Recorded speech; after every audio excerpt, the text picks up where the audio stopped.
நம்ம எல்லாருக்குமே ரீல் துரைசிங்கம் தெரியும், ரியல் துரைசிங்கம் தெரியுமா? சொல்றேன். இப்ப பாத்தீங்க அப்படின்னா ரீசெண்டா ஆறுமோன் ஏரியை சேர்ந்த இன்ஸ்பெக்டர் வந்து எஸ்.என். திலீபன் அப்படிங்கிறவங்க மேல அவங்க கூட வேலை பார்க்குற ஒரு லேடி போலீஸ் கிட்ட வந்து வாட்ஸ்அப்ல ஆபாசமா ஒரு பாலியல் ரீதியான மெசேஜ் பண்ணியிருக்கிறாங்க அப்படிங்கிற மாதிரி குற்றச்சாட்டு வந்திருக்கு.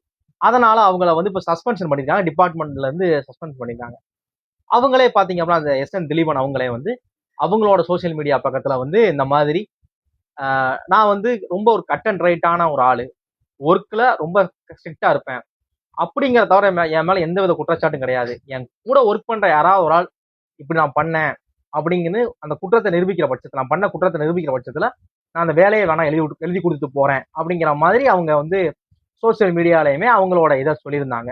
சரி, இப்படி ஒரு விஷயம் போய்கிட்டு இருக்கு. அதுக்கு டிபார்ட்மெண்ட்ல இருந்து, போலீஸ் டிபார்ட்மெண்ட்ல இருந்து இந்த மாதிரி என்கொயரி இது பண்ணிட்டு இருப்பாங்க அப்படிங்கிற மாதிரி இருக்கப்ப நேத்து ஜூன் 5ஆம் தேதி பாத்தீங்க அப்படின்னா காயல்பட்டினம், ஆறுமுகநேரி இந்த 2 இடங்கள்ல ஊர் மக்கள் எல்லாருமே வந்து ஒரு பந்த் அனௌன்ஸ் பண்ணிருக்காங்க. அங்க இருக்கக்கூடிய வியாபாரிகள் சங்கம் வந்து காலைல 6 மணில இருந்து சாயந்தரம் 4 மணி வரைக்கும் எந்த கடையும் திறக்க மாட்டோம் அப்படிங்கிற மாதிரியும், ஆட்டோ ஓட்டுநர் சங்கத்துல இருந்து காலைல 6 மணில இருந்து சாயந்தரம் 4 மணி வரைக்கும் நாங்க எந்த ஆட்டோ ரன் பண்ண போறது கிடையாது அப்படிங்கிறாங்க. இது எதுக்கு, ஏன் அப்படிங்கிற மாதிரி அவங்ககிட்ட கேட்கறப்ப அவங்க சொல்றாங்க, அவர் ரொம்ப ஒரு நேர்மையான போலீஸ். அவங்க சும்மா இந்த மாதிரி யாராவது ஒரு ஆள் மேல அலிகேஷன் வச்சிட்டோம் அப்படின்னா டோட்டலா அவங்க மேல இருக்கிற அந்த ஒரு கெட்ட பேரை உண்டு பண்ணிடலாம் அப்படிங்கிற மாதிரி பண்ணியிருக்காங்க. அவங்க வந்து இங்க வந்ததுக்கு அப்புறம் நிறைய நல்ல விஷயங்கள் பண்ணியிருக்காங்க.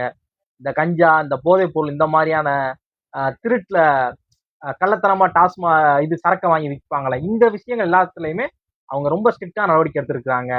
அதனால யாரோ அவங்க மேல வந்து இந்த மாதிரி பொய்யான பழிய போட்டிருக்காங்க அப்படிங்கிற மாதிரி சொல்றாங்க.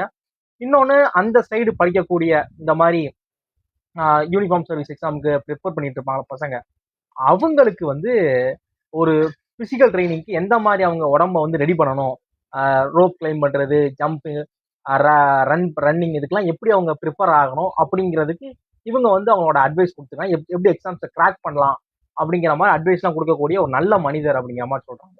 அது போக ஈவினிங் ஒரு 6 மணி கிட்ட அந்த ஊரோட மையப்பகுதியில வந்து மக்கள் எல்லாமே ஒரு அறப்போராட்டம் மாதிரி இவரோட சஸ்பென்ஷனை எதிர்த்து ஒரு கண்டனம் தெரிவிக்கிற மாதிரி போராட்டம் பண்றாங்க. இது வந்து எத்தனை போலீஸ் இந்த மாதிரி நடக்குன்னு தெரியல. இப்படி ஒரு சப்போர்ட் அவங்களுக்கு இருக்கு, எஸ்.என். திலீபன் அப்படிங்களுக்கு உங்களுக்கு இருக்கு அப்படின்னு தெரியுது. இது உங்களுக்கு தெரியுமா தெரியாது அப்படிங்கிறதையும், தெரியாது அப்படின்னா அந்த வீடியோ உங்க ஃப்ரெண்ட்ஸ் அண்ட் ஃபேமிலிக்கு ஷேர் பண்ணுங்க. இந்த மாதிரியான ரொம்ப நேர்மையான போலீஸ் யாருமே தயவு செய்து இந்த மாதிரியான பிரச்சனைகள் வந்துச்சுன்னா மனம் தவறாதீங்க அப்படிங்கிறது மட்டும் தான். தேங்க்யூ.